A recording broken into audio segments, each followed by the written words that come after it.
Welcome to Expat Hoops, where we talk to basketball players who have played professionally overseas. Today we talk with former Marquette University player Maurice Aker. He played for Marquette after transferring from Ball State after being the Mid-American Freshman of the Year in 2006. He started his professional career in 2010 in Quebec, Canada, and has played all across the world, from Venezuela to his last stop in Cannes. And before we get into the questions, reminder to subscribe and hit the bell so you're notified of when we release any new content. Plus, it helps us out too. With that said, Maurice, welcome to Expat Hoops. Thanks for having me, man. Thanks for having me. So we're actually going to start way back to your time at Marquette. You just transferred from Ball State after being MAC Freshman of the Year in 2006. At that point in time, was it kind of pretty much Marquette's game to lose, or what was your re-recruitment like at that point in time? You talking about like after I left? After Ball State. Obviously, we know. I mean, it was really. I didn't really have I didn't have a like idea of leaving to start. It was, they ended up firing Coach Buckley. The reason why I went to Ball State, obviously, and which is a small world. Coach Buckley actually knew Coach Crean. He coached for Coach Crean. He was assistant coach for Coach Crean, and Coach Crean knew me from going to watch Jarrell McNeil play. We played at the same high school in Chicago, and so after the season, Coach Buckley ended up figuring out he's about to get fired. Reached out to Coach Crean, and it went like that.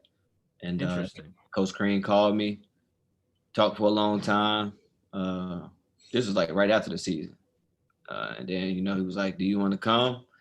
I was like, "Yeah, no doubt." Easy. No doubt, sign me up.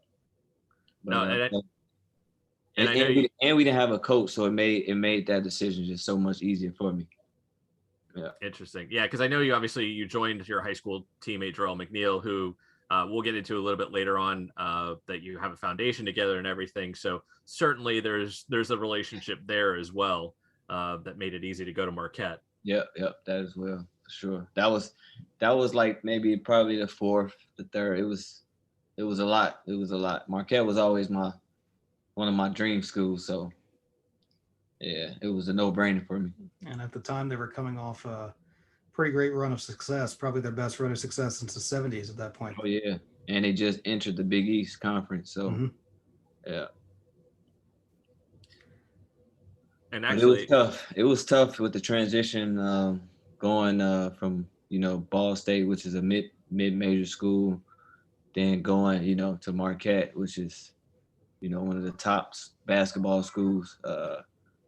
So it was big academically and, on the court as well. It was a big change for me that first year. And for those who younger podcast listeners, this was the real Big East as opposed to the Big East today, which is sort of Yeah. all the heavy hitters like UConn and all of the Catholic schools and all that. They were still in that conference, and it was loaded. Louisville was still, I believe, they were still in them before they moved out. Yeah, but, Louisville was they was top 10.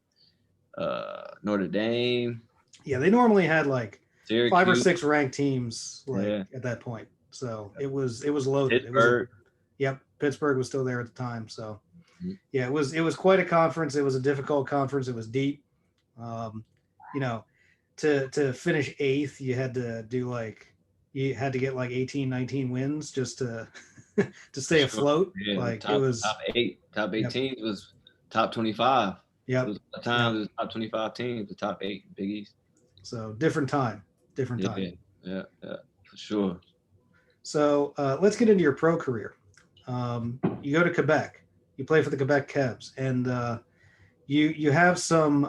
You end up leaving the PBL in April 2011. You have some controversy there, but tell us about your time playing in Quebec. What was that experience like? We haven't had too many players that played professionally on the show in Canada. Quebec was pretty fun. It was it was a lot of Americans there, and it was a lot of good players too. It was a lot of guys like me, had okay college career, and just looking to get started with their professional career, or it was older guys that played many years and just wanted to go finish their career there. But it was some good competition. But the pay wasn't good. So I decided to leave. That's why I decided to leave and go to Venezuela. Mm-hmm. Gotcha. And so, what was the decision like to leave for Venezuela? We've talked to a couple people on the show before about Venezuela specifically, and their experiences varied there. Where it was basically, I think you would get paid like weekly. You could pretty much leave like almost, I wouldn't say whenever you wanted to, but I think your time actually was a little bit before some of the other people we've talked to. So, what was your time like in Venezuela back in 2011? It was about, I think I was only there for like maybe 3 months. So it was a short stint as well. Uh, that league is more like, they're steady bringing players in. If you can last like a month or 2 months out there, then you're doing pretty good. But that league is not a stable league as well. It just, they pay you a lot of money to come out there to win some games, and you know, a lot of the time they just cut you for no reason. Like it was guys that was, winning, playing good, and the management don't like them. They was cutting them. Like it was like teams. Like you would see different Americans on the teams every time you played them. It was weird. It was weird. Yeah, we've had a couple of players that have played in Venezuela. One of which talked about, I believe that was Venezuela, where he talked about how bad the lighting was It was. in the facility, where they were basically playing with half the lights off and things like that. Oh, And I yeah. know that it's mostly like a month or two stint where most people do there, maybe in between seasons or something like that. In his case, but yeah, it did sound pretty rough from what we've heard in the past. Yeah, I mean, I was there at the time where it wasn't as bad as it got. Like I think after like 3 or 4 years after I left, everybody that was going there, they was telling me how bad it was. Like even the country alone, where they couldn't pretty much. They just had to go to the gym, back to the apartment. It wasn't safe and all of this. When I was there, it wasn't that bad. It was, it was cool. It was just that it was just no stability. Like I said, the Americans on my team, I had like 10 different Americans in like 3 months. It was crazy.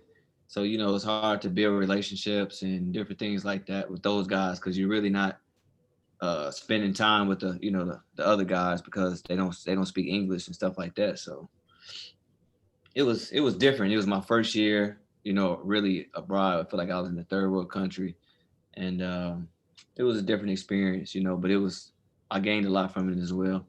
What would you say that you gained from your first two stints? Because they were fairly short, but it does seem like you had a decent run of success at the places that you went to. What did you take away from that, as these two experiences being short were the first of your professional career? I think I actually went to the D League. I could have went. I had a good offer in Australia Hmm. that I passed up because I wanted to go to D League, the G League. This was my first year. I was like, man, I don't want to go all the way to Australia to play, and I want to stay in the States, try to get to the NBA. Being young and not thinking. So I ended up doing the D League, and the D League kind of like going there, kind of like messed my jobs up in Europe. So after that, I ended up getting. They ended up bringing the guard down from the Clippers, one of the Lakers. So they ended up cutting me. So it was like, oh, where I'm gonna go? So my agent was like, the first, we got to get you on the first contract, so everybody see you still playing, and you're not home. So I was like, all right, yeah, I'll take that. I'll go to Canada and play, stay in shape.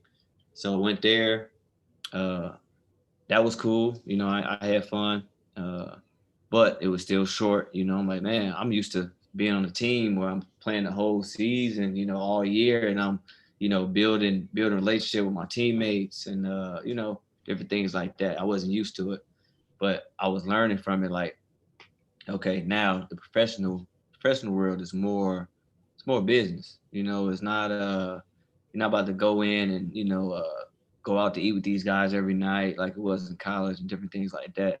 They wanted to see what you're gonna do on that court, so kind of like woke me up like, this is the real world. You gotta, it's about to be just you can't be dependent on the other Americans or the other guys. You gotta pretty much focus on yourself and look out for yourself because that's how they do. They look out the team, the management, they look out for themselves. They don't, that's just how it is.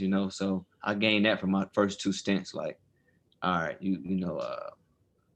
it's really a business. You know, this is a business, so that's how you got to take it from here on out.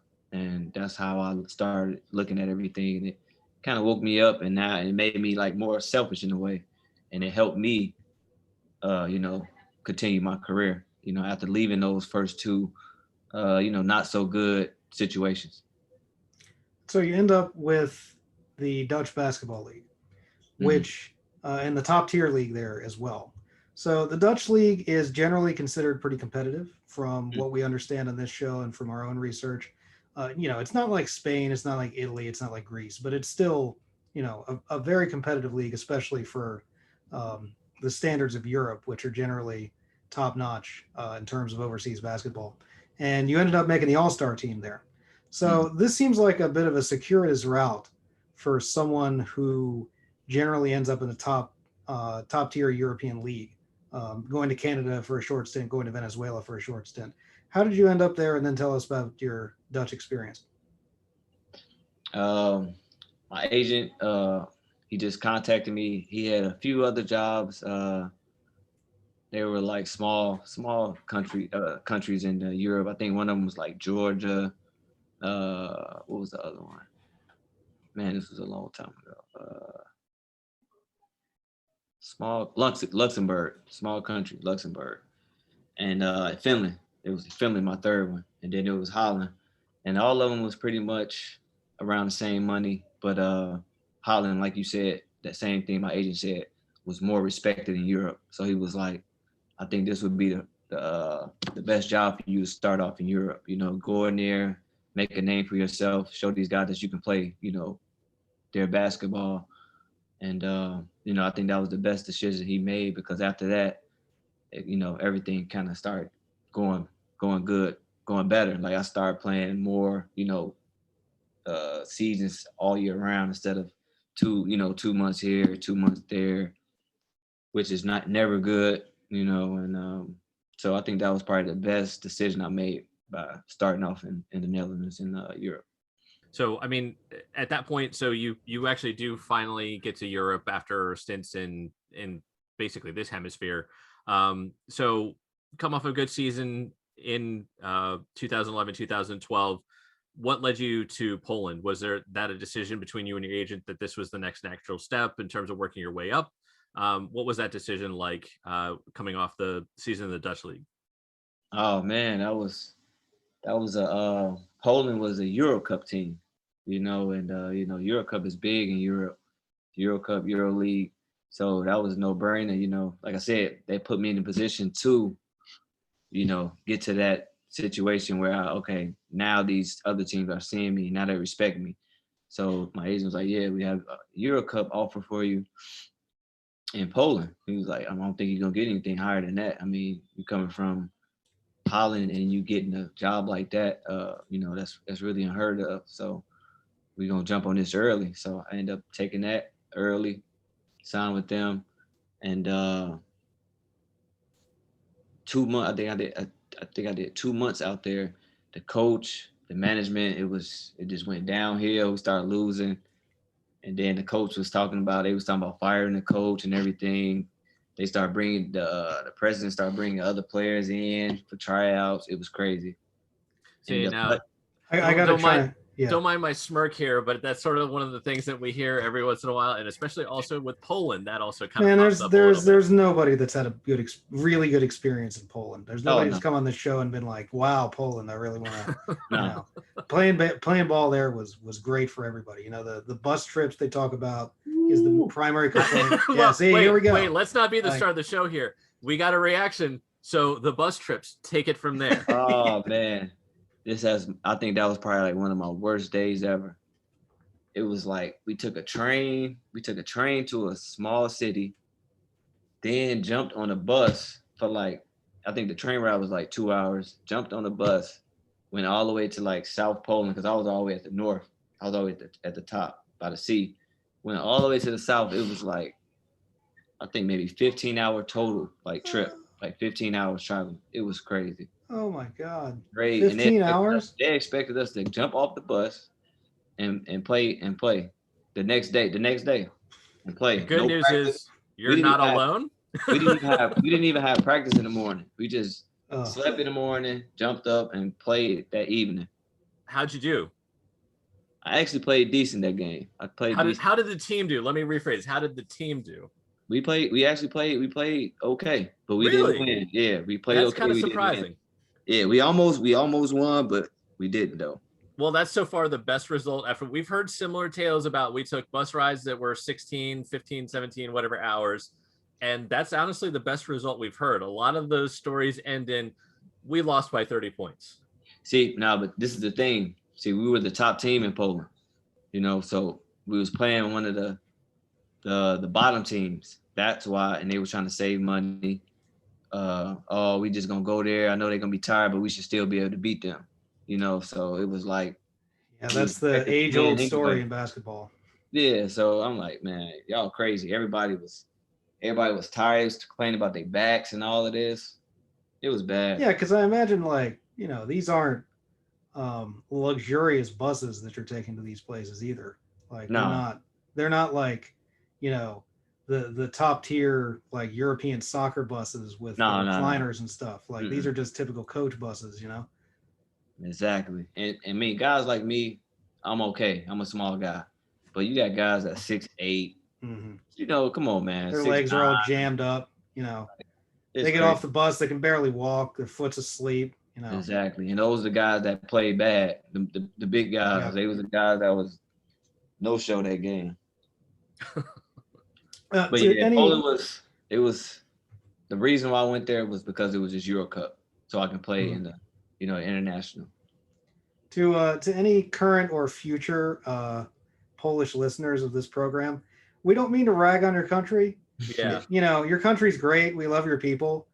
Take it easier on your players, will you? Like maybe reduce the bus time to like 3 hours, maybe. Yeah. Call up your owners. 5. I'll take 5. Yeah. You'll take 5. All right. Well, I'm trying to get you 3 here. We got to negotiate another direction. But yeah. So it seems like we rag on this a lot, but like, there's no other way to present that in a way which would be in a positive light for anyone playing basketball or any sport for that matter. When you're on a bus for that long, when you're taking that long of a trip, it's the league itself is fine. It's always the travel. There's the business issues, which, that isn't necessarily unique to Poland, shall we say. There are those issues there, sure. Do they happen more often? Probably a little bit, but we've heard of that in other leagues. But the travel just is brutal there. Absolutely brutal. Did you enjoy your time in Poland otherwise? Poland. I had fun there at the time I was there. The people, I don't know if it was because of the team I was on, but they showed my team a lot of love wherever we went. The food, nah, I didn't like the food. The food, no go. I come from a Polish family, and I can tell you, actually half of my family is Polish too, and that's honestly I like them, but whatever. That's the pierogies themselves are pretty good, but once you start to get outside of that, well, that's the stuff I've had. It was the pickled and fermented stuff. Yeah, it was more so like I didn't know where to eat, like you know what I'm saying. Yeah, that's true. And then nobody speak English out there, so I'm going to like restaurants. Is all they type of meals that they eat, different things like that. Grocery store, can't understand everything, grabbing the wrong thing, And Polish is not an easy language to just pick up. It's considered one of the more difficult languages, even after usually people learn a second language first before they go into Polish, is what I know from people that speak English or another language first. So it can be a bit difficult in that regard too. Sure. Poland is definitely Poland. And I went from Poland to Slovakia after that.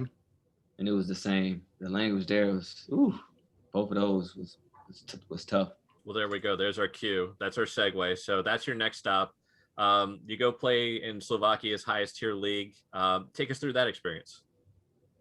Slovakia was fun. It was, it wasn't as competitive as Poland league, but I had fun. The coach pretty much let me run the team. They love basketball out there.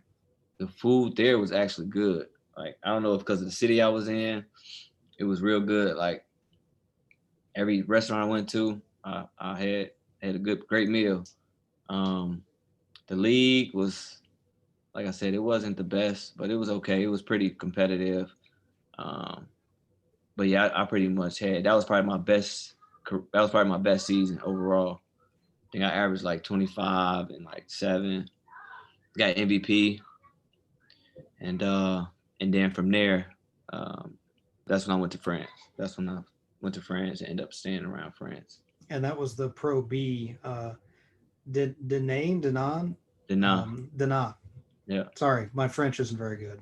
I don't. We're talking about Polish. I'm still trying to learn French. It's not working out. But Dana. So tell us about the Pro B league there in France and your experience there. Pro B was fun. That was like the best. That's when I felt like more comfortable being in Europe. You know, felt more like being at home. It was more Americanized. Big cities, everybody spoke English. The food was good. The league was real competitive, and it was real. It was just more professional overall. From the traveling to the housing, all of that. It was just more professional.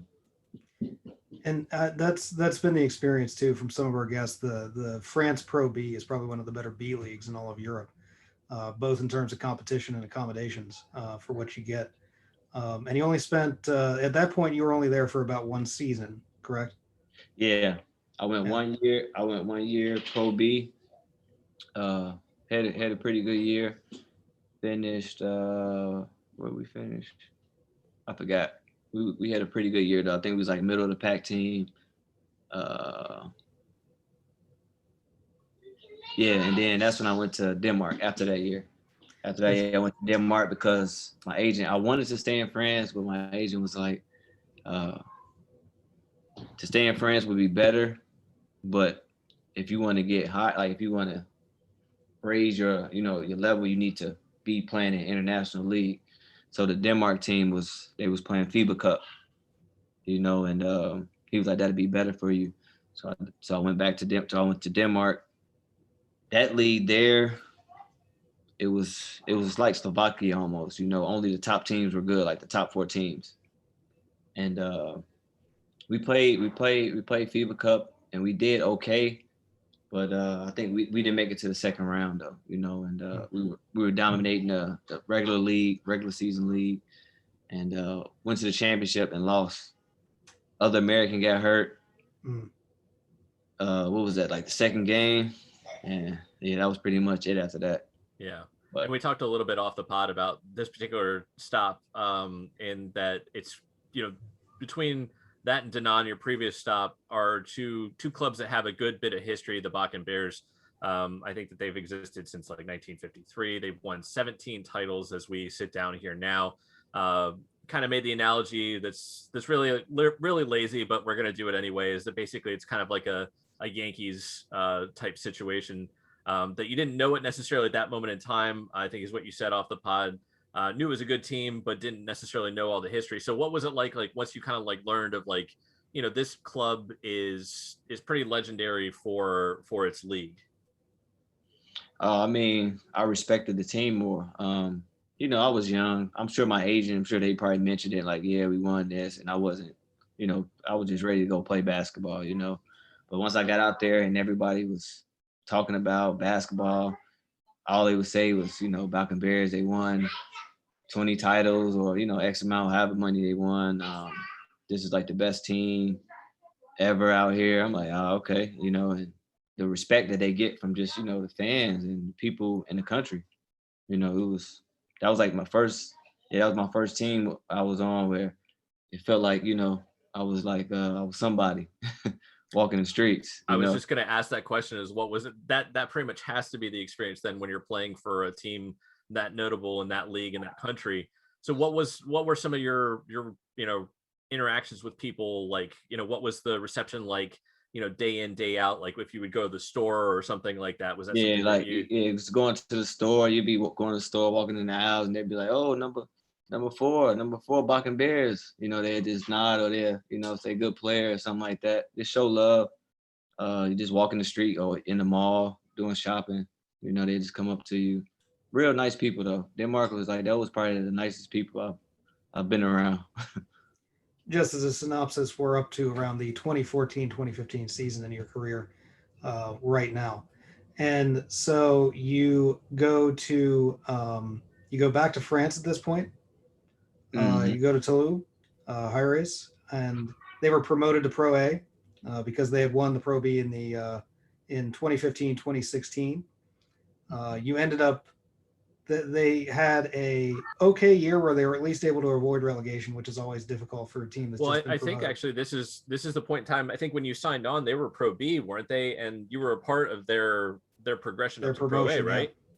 Yeah, we won what they call the championship. We won Yeah. the regular season championship, so we didn't have to play playoffs. So we automatically go up to the top league.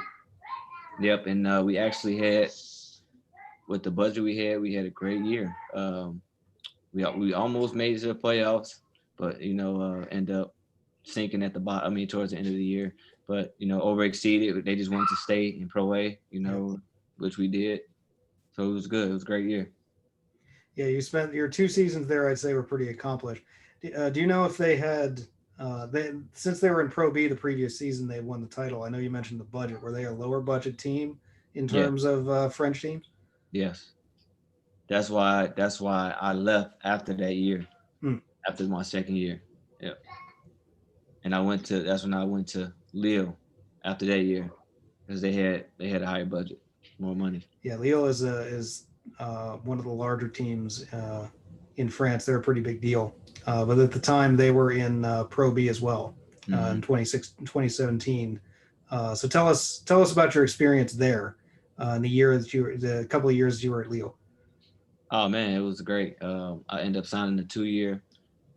That was my first 2-year deal that I signed. Which is big for anybody that plays in Europe when you can sign a multi contract year. For that security and just it's a good look. For you and the team to have that much trust in you where you can sign for 2 years. So the coach there he was a great coach and we gelled together a lot and. The first year we did great. We had a great year. My first year there, ended up going to the playoffs. We were like one of the top teams in the league that year.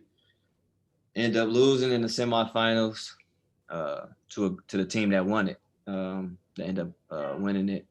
So that was tough the first year, and then the second year was bad. It was bad. It was injuries, preseason injuries. I mean, like it was like not one or two. It was like 4 or 5 players, and we had the same team coming back, so we was gonna be dangerous too. It was sad. Like everybody, we had like 2, 3 players with knee injuries, like not small injuries, it was big injuries. So whole team had to get reconstructed, and it was just never the same.